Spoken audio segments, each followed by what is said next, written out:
প্রিয় দর্শক, আপনাদের সকলকে স্বাগত জানাচ্ছি একুশে টেলিভিশনের রান্না বিষয়ক সাপ্তাহিক নিয়মিত আয়োজন একুশের রেসিপি পাওয়ার্ড বাই ফুডির আজকের পর্বে। সাথে আছে আমি সূচন এবং আমাদের এই পুরো আয়োজন জুড়ে আমাদের সাথে হসপিটালিটি পার্টনার হিসেবে আছে Dhaka regency hotel and resort. রান্না কি আমি করব? রান্না আমি একেবারেই করব না, রান্নাটা আমাকে একজন করে দেখাবেন, আমি শিখবো, এবং তিনি হচ্ছেন শেফ মোহাম্মদ আলী। স্বাগতম শেফ, কেমন আছেন? আলহামদুলিল্লাহ ভালো। আপনি ভালো আছেন? আমি বেশ ভালো আছি। মজার মজার রান্না হবে, খাওয়া দাওয়া হবে, খারাপ থাকার কোনো প্রশ্নই আসে না। মুড একদম অন আছে বলা যায়। ফুড এমন একটা ব্যাপার যে আপনার যে কোনো মানুষকে আপনি ফুড দিয়ে যদি হ্যাপি করতে পারেন, মানে খুব বড় একটা প্রাপ্তি। এক্স্যাক্টলি। দর্শক, কর্মব্যস্ত জীবনে রান্নাটা অনেকের কাছে অনেক বড় ঝামেলার নাম, আবার অনেকের কাছে রান্না ভীষণ আনন্দের। তারা রান্না বান্না করে আপনজনদের খাওয়াতে খুব ভালোবাসেন। তবে রান্না ভালোবাসেন আর নাই বা বাসেন, রান্নার পর যখন প্রিয়জনদের মুখে তৃপ্তির হাসি আমরা দেখতে পাই, সেই হাসিটা আমাদের সব কিছুকে ভুলিয়ে দেয়। আর তাই তো আমরা রান্না করতে ভালোবাসি, খেতে ভালোবাসি এবং খাওয়াতেও ভালোবাসি। আমাদের একুশের রেসিপিতে আমরা বরাবরই চেষ্টা করি আমাদের হাতের নাগালে থাকা জিনিসপত্র দিয়ে কিভাবে আমরা একটা মজাদার এবং ঝটপট রেসিপি রান্না করতে পারি। আর এইখানটায় আমরা সবসময় ফোকাস করি আমাদের খাবারটা হেলদি হচ্ছে কিনা, অর্থাৎ পুষ্টি ঠিকঠাক মতো আমরা পাচ্ছি কিনা। আজও তার ব্যতিক্রম নয়। আজ আমরা একটা মজার রান্না দেখবো এবং রান্নাটা দেশি না বিদেশি, রান্নার বিস্তারিত কি সবকিছু জানাবেন আমাদের শেফ। শেফ, কি রান্না করছি আজ? আজকে আমি করব স্প্যাগেটি রাতাতুইয়ে। স্প্যাগেটি রাতাতুইয়ে রান্নার জন্য কি কি উপকরণ লাগছে?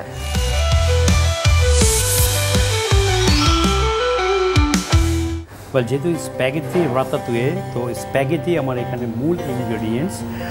এখানে আমার আছে স্প্যাগেটি, এটা অলরেডি আমি কুক করে নিয়েছি। তো যে কোনো পাস্তা কুক করার একটা খুব থাম রুল হলো গিয়ে আপনি লবণ পানিতে তেল দিবেন, তারপরে পানিটা যখন সেদ্ধ হয়ে আসবে তখন 7 মিনিট কুক করবেন, একদম পারফেক্ট। তবে অনেকে যেটা ভুল করে, আমরা নর্মালি পাস্তা কুক করার পরে তারপর ঠান্ডা পানি দিয়ে এটাকে ঠান্ডা করি খুব তাড়াতাড়ি, পাস্তার টেস্ট একেবারে ব্লন্ড হয়ে যাবে। সো এই ক্ষেত্রে আমরা করবো পাস্তাটা 7 মিনিট কুক। এটা না আমি নিজেও ভুল করতাম। তো 7 মিনিট কুক করার পরে আপনি পাস্তাটাকে ড্রেন করবেন, পানিটাকে ফেলে দিয়ে ওটাকে যত দ্রুত ঠান্ডা করা যায় ন্যাচারালি, বা ফ্যান যদি টেবিল ফ্যান দিয়ে রাখতে হয়, দিয়ে ঠান্ডা করে কোনো পানি অ্যাড করবেন না, তবে সামান্য একটু তেল দিবেন যেন ওটা ওই গ্লুটেনটা স্টিকি না হয়ে যায়। এই জন্য তাতে কিন্তু একটা মজার ডিশ, এটা ইটালিয়ান এবং ফ্রেঞ্চ দু জায়গারই। এটা নিয়ে একটা মুভিও আছে, মজার ইন্সপায়ারিং মুভি একটা। এখানে রাখছি আমার ক্যাপসিকাম 3 কালারের, আমি এটা ডাইস করে কেটে নিয়েছি। এখানে আছে এগ প্ল্যান্ট, আর সেই সাথে আছে আমার এখানে ক্রিম, এখানে আছে আমার থাইম, চেরি টমেটো, চিজ, আর অ্যাজ ইউজুয়াল আমার সল্ট, পেপার, গার্লিক এবং চপ পার্সলি। ওই দুটো উপকরণ কি থাকছে? এখানে আছে আমার টমেটো পেস্ট আর এখানে অলিভ অয়েল। আমরা তাহলে রান্নাটা শুরু করে ফেলি শেফ। তাহলে প্রথমে আমি আমার চুলাটা জ্বালিয়ে নেই, একটু গরম যখন হয়ে যাবে তখন আমি অলিভ অয়েলটাকে দিয়ে দিব, তারপরে একে একে আমার প্রয়োজনীয় উপকরণগুলো দিব।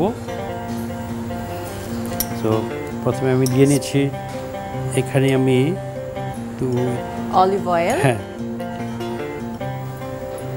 স্প্যাগেটি সবাই আসলে খুব পছন্দ করে, বিশেষ করে বাচ্চারা, সুতরাং এই ডিশটা আমরা অনায়াসে তাদের টিফিনের জন্যও কিন্তু দিতে পারবো। রাইট, এটা আপনি শুধু টিফিনে, তারপর আমরা বিকেলবেলা স্ন্যাক্স হিসেবে খেতে পারি, অথবা মেইন কোর্স হিসেবে খেতে পারবো। কিন্তু বড়দের জন্য সবসময় আসলে এই খাবারগুলো মেইন কোর্স হিসেবে নেওয়াই যায়, বাচ্চারা এটাকে স্ন্যাক্সে পেতে সব থেকে বেশি আনন্দ পাবে। ভেজিটেরিয়ান যারা, তাদের জন্য একটা আইডিয়াল ফুড, কারণ এখানে কার্বোহাইড্রেট আছে আপনার, তবে শুধু এখানে প্রোটিনটা পাবে না তারা, কারণ প্রোটিনের বিকল্প যেটা আছে সেগুলো আমি এখানে ইউজ করছি না। লাইক ডিম যদি আমি এখানে ইউজ করতে পারতাম। এটা আমরা দিলাম গার্লিক। হ্যাঁ,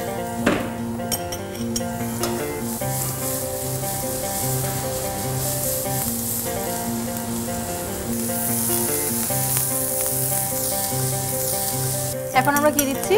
আমরা এখন প্রথমে এগ প্ল্যান্টটা দিয়ে নিলাম, তারপর আমি ক্যাপসিকামটা দিচ্ছি, ওকে, একটু নাড়িয়ে নেব। গার্লিকটা আসলে খুব দ্রুত একটু বাটারের মধ্যে থাকলে আর তাপ পেলেই মেল্ট হয়ে যায়। জি, এখন আমি একটু সল্ট আর পেপার দেব। এখানে একটু বলে নেওয়া ভালো যে আমরা যখন কোনো ভেজিটেবল সতে করব, লবণটা শুরুতে দেব না, হ্যাঁ, এখানে একটা টিপস আমাদের দর্শকদের জন্য, যেটা লাগে আমরা যখন ভেজিটেবল জাতীয় যা কিছু কুক করবো একটু সময় নেব, সোয়েটিং হতে সময় দেব। আমাদের ভাষায় এটাকে বলে সোয়েটিং, যেটা ভেজিটেবলের যে সুগারটা থাকে সেই সুগারটা বের হয়ে আসে, তখন ভেজিটেবলের টেস্টটা বেড়ে যায়।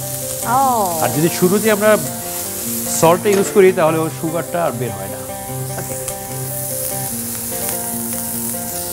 সল্ট দিয়ে দিলাম, এখন একটু পেপার দেব, ব্ল্যাক পেপার, হোয়াইট পেপারও ইউজ করা যাবে। হ্যাঁ, হোয়াইট পেপার, তবে ব্ল্যাক পেপারটা স্ট্রং, যেই জন্য ব্ল্যাক পেপার অল্প দিলে অনেক সুন্দর ভালো একটা অ্যারোমা আসে। টমেটো পেস্ট 1 টেবিল চামচ। আমরা রেসিপিটার নাম কিন্তু ভুলে গেছি, রাতাতুইয়ে। রাতাতুইয়ে, হ্যাঁ, বানানটা কিন্তু ভিন্ন, এল আছে, ডাবল এল, বাট এই এল এর উচ্চারণটা হয় না। কারণ ফ্রেঞ্চ আর ইটালিয়ান এগুলোতে খুব ঝামেলা আছে, ফ্রেঞ্চ বানানের সাথে উচ্চারণের কোনো মিল নেই। আমি একটু সামান্য একটু পানি দিয়ে দিব। হ্যাঁ,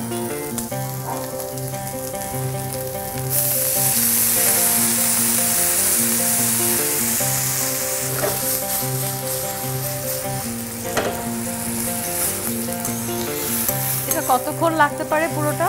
এটা আর 2 থেকে 3 মিনিট লাগবে। আমরা একটা বিরতি নিয়ে আসি শেফ। Sure.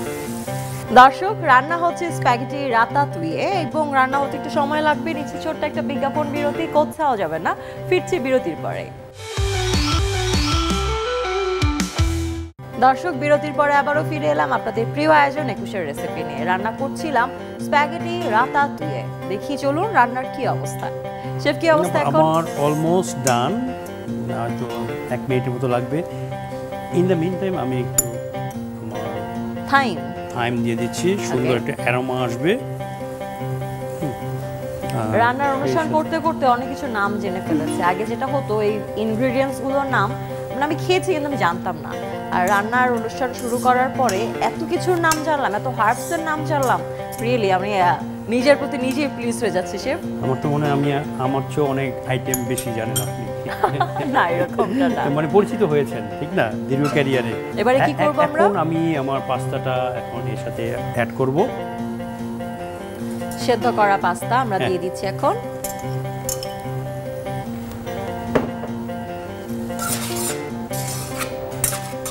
স্প্যাগেটি আর হচ্ছে নুডলস কিংবা পাস্তা, এসবের মধ্যে আসলে ডিফারেন্সটা কি থাকে শেফ? এই নুডলসটা একটু ভিন্ন, ওটা তো এশিয়ান, আই মিন চাইনিজ হয়েছিল। পাস্তা একটা ফ্যামিলির নাম, চৌধুরী বংশে যারা থাকে সবাই চৌধুরী। তো পাস্তাটা হলো গিয়া আপনার এই যে যত ধরনের এই ধরনের আপনার স্প্যাগেটি বলেন, তর্তলিনি, কাপালিনি, ফুসিলি, ম্যাকারোনি, পেন্নে, এগুলো যা আছে সব পাস্তা। ওকে, মানে এটা একটা ডো থেকে তৈরি হয়। ইটালিয়ানরা তো বেশ স্মার্ট, তো ওরা একটা ডো থেকে ভিন্ন ভিন্ন জিনিস বানায়, শেপটা চেঞ্জ হয়, সাইজটা চেঞ্জ হয়, নামটা চেঞ্জ হয়ে যায়, সেটাই ওই একটা ভিন্ন নাম। আচ্ছা, আরেকটা বিষয় আছে কিন্তু, যে পাস্তা এক দেশের, স্প্যাগেটি আরেক দেশের। না না, এরকম কিছু না না না, এগুলো সব ইটালিয়ান, এবং শেপ চেঞ্জ, একটু সাইজ চেঞ্জ, ভিন্ন নাম, আর সবগুলো পাস্তা। কিন্তু আমি আরেকটা ব্যাপারে কনফিউজ আমি কিন্তু পাস্তাও দেখেছি এরকম স্টিক টাইপের হয়, আবার স্প্যাগেটিও স্টিক টাইপের দেখেছি। হ্যাঁ, এখানে কি ময়দার ব্যবহার বা এরকম কিছুতে ডিফারেন্স আছে? মূল ডোটা বানানো হয় শুধু আপনার ডিম, ময়দা, অলিভ অয়েল, আর কিছু না।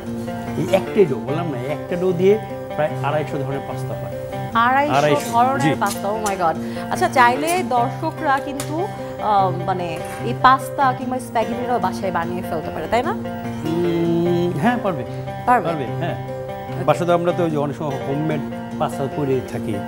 এখন আমরা কি দিচ্ছি? এটা ক্রিম অ্যাড করছি আমরা এখন। হ্যাঁ, ক্রিমের ব্যাপারটা বোধহয় অনেক হেভি না? ক্রিমে অনেক বেশি ক্যালোরি থাকে। ক্যালোরি থাকে, টেস্ট, হ্যাঁ, টেস্টও থাকে, ফ্যাটও থাকে।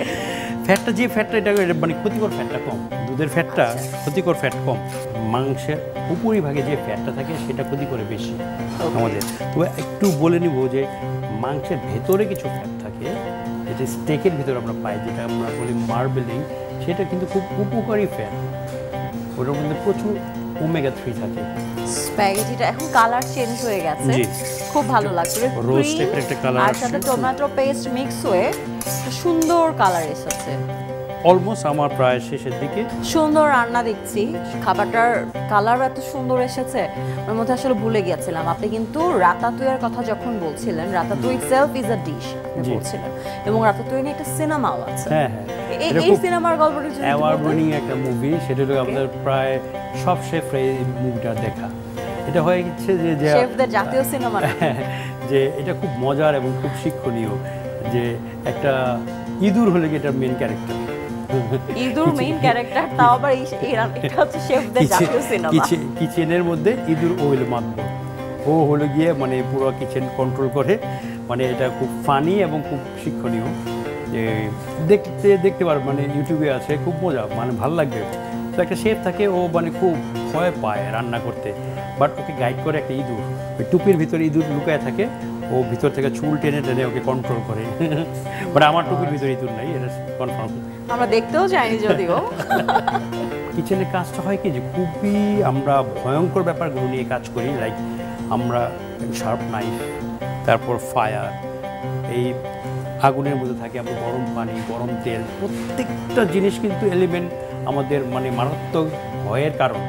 সো এই জন্য সাহস করতে হবে এবং নলেজটা থাকতে হবে কিচেনে, কীভাবে এগুলোকে কন্ট্রোল করতে হবে, কীভাবে প্রপার ওয়েতে নাইফটাকে চালাতে হবে, কীভাবে আগুন, মানে যখন আমরা কাজ করব আগুনের সামনে এসে, তখন অন্য মনস্ক হওয়া যাবে না, অন্য কিছু ভাবা যাবে না, মনোযোগ দিয়ে কাজটা করতে হবে।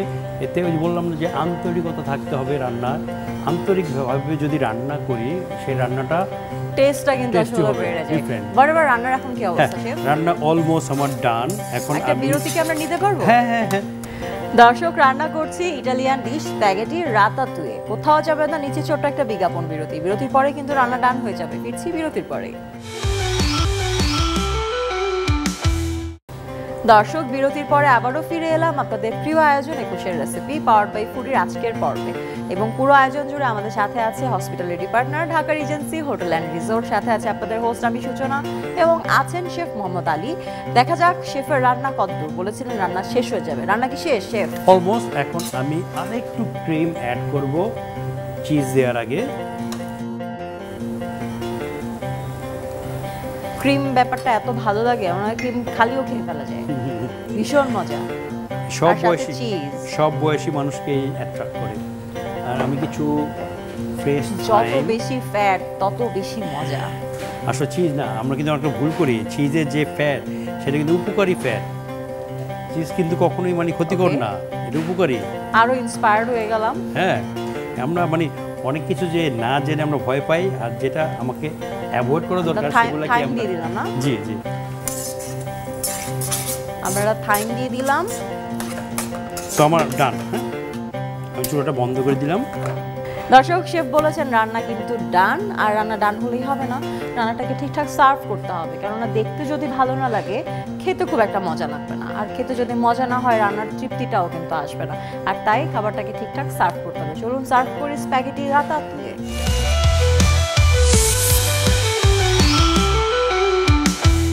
শেফ কি কি লাগছে? আমার এই সার্ভিংয়ের জন্য আমার সার্ভিং যে বোলটা, সেটাকে আমরা আমাদের ভাষায় পাস্তা বোল, এটাকে পাস্তা বোলও বলা হয়, আবার স্যুপ বোলও বলা হয়। এটাকে আমরা পাস্তাও সার্ভ করে থাকি, আবার স্যুপও সার্ভ করে থাকি। তো এটাকে আমি এখন পাস্তাটাকে আমি শেফ ফর্ক, আমরা এটা বলি শেফ ফর্ক দিয়ে একটু জাস্ট মুড়িয়ে নিব প্রেজেন্টেশনের জন্য। ওকে, পুরোটা মুড়িয়ে আসছে না? অলমোস্ট অনেকখানি আসবে, দুইবারে দিব, পুরোটা একবার দেওয়া যাবে না।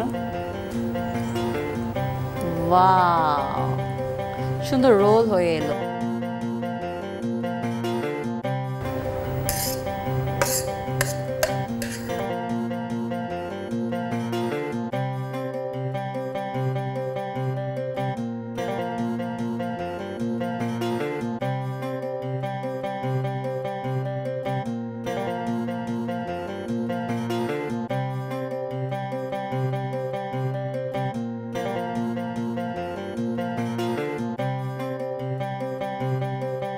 এখন যেটা বাহ। করব, এবার গার্নিশের জন্য চেরি টমেটো,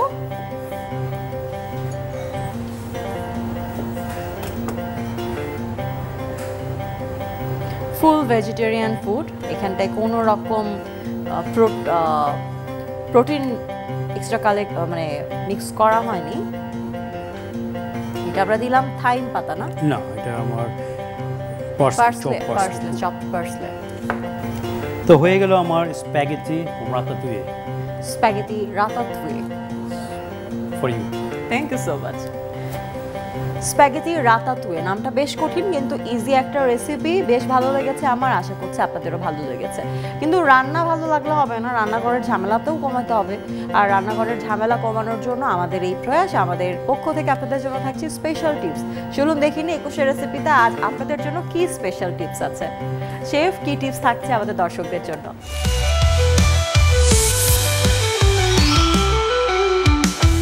আমরা আজকে যেটা বলবো সেটা হলো গিয়ে আরেকটা খুব ইম্পর্ট্যান্ট, সেটা হলো গিয়ে আমরা ফ্রিজার বা চিলার যেটাকে বলি, সেখানে যে খাবারগুলো রাখি, ইদার কাঁচা হোক অথবা কুক করা হোক। নর্মালি আমাদের প্র্যাকটিস হলো গিয়ে যে যদি পারতপক্ষে আমরা দুইটা ফ্রিজে রাখবো, কুক করা ফুড এবং কাঁচা ফুড। যদি একটা ফ্রিজে রাখতে হয় তখন সেক্ষেত্রে কুক করা ফুডগুলোকে উপরে রাখবো, র ফুডগুলোকে নিচে রাখবো। কারণ কুক করা কোনো কিছু যদি রয়ের উপর পড়ে তাহলে কোনো ক্ষতি হবে না, আনকুক কিছু যদি কুকের মধ্যে পড়ে তাহলে এটা কিন্তু কন্টামিনেট হবে। আর সবচেয়ে ইম্পর্টেন্ট যেটা, সেটা হলো আমরা অবশ্যই র্যাপ করে রাখবো, কভার করবো ভালোভাবে যেন এটার মধ্যে বাতাস না ঢোকে। এই ব্যাপারটাকে খুবই গুরুত্বের সাথে আমরা দেখব যেন ওপেন ফুড ওপেন অবস্থায় যেন চিলারের ভিতরে না রাখি, তাহলে এটা কিন্তু আপনার যতই ভালো রাখতে চান থাকবে না, কভার করতে হবে। আর ফ্রিজারে যদি রাখি মেক শিওর করতে হবে ফ্রিজারের টেম্পারেচারটা যেন -18 থাকে, তাহলে কিন্তু কোল্ড বার্ন হয়। শুধু কিন্তু সূর্যের আলোতে বার্ন হয় না বা তাপে বার্ন হয় না, কোল্ডের কারণে একটা বার্ন হয়, সেটা কিন্তু ক্যান্সারের রোগের একটা খুব বড় উৎস হলে গিয়ে কোল্ড বার্ন। সেই ব্যাপারটাকে আমরা মানে গুরুত্বের সাথে দেখবো যেন ফ্রিজের টেম্পারেচারগুলো ঠিক থাকে। Thank you so much. ছোটোখাটো বিষয় কিন্তু আমাদের বিশাল বড় ইম্প্যাক্ট আমাদের ডেইলি লাইফে। Thank you so much. ভালো থাকবে দর্শক, সুস্থ থাকতে হলে এই টিপসগুলো মেনে চলতেই হবে, কেননা সুস্বাস্থ্যের থেকে বড় আর কিছুই হতে পারে না। আমরা অনুষ্ঠানের একদমই শেষ পর্যায়ে চলে এসেছি, চলুন এক নজরে দেখে নিই আমাদের আজকের ইটালিয়ান ডিশ স্প্যাগেটি রাতাতুয়ে।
দর্শক, দেখে নিলাম ইটালিয়ান ডিশ স্প্যাগেটি রাতাতুয়ে।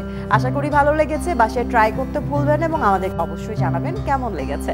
আগামী পর্বে আবারও হাজির হয়ে যাব নতুন কোনো রেসিপি নিয়ে। তবে তার আগে ধন্যবাদ জানাতে চাই আপনাদেরকে যারা এতক্ষণ জুড়ে পর্দার ওপাশে আমাদের সাথে ছিলেন। আমাদের hospitality partner Dhaka regency hotel and রিসোর্টকে ধন্যবাদ আমাদের পাওয়ার বাই স্পন্সর ফুডিকে, এবং সেই সাথে ধন্যবাদ আমাদের শেফকে এত চমৎকার সব রেসিপি আমাদের সাথে শেয়ার করবার জন্য। Chef, thank you so much. ধন্যবাদ আপনাকেও, সেই সাথে থ্যাঙ্কস ইটিভি এবং 21 রেসিপির নিয়মিত দর্শকদেরকে। ভালো থাকবেন, আল্লাহ হাফেজ। দর্শক, এই ছিল আমাদের আজকের আয়োজন। কেমন লেগেছে জানাতে ভুলবেন না। দেখা হচ্ছে পরের পর্বে নতুন কোনো দেশের নতুন কোনো রেসিপি নিয়ে। সে পর্যন্ত থাকতে হবে 21 টেলিভিশনের সাথে, থাকতে হবে 21 রেসিপির সাথে। প্রতি মঙ্গলবার রাত 8টায় আমি সূচনা হাজির হয়ে যাব আপনাদেরই জন্য আপনাদের প্রিয় রান্না নিয়ে।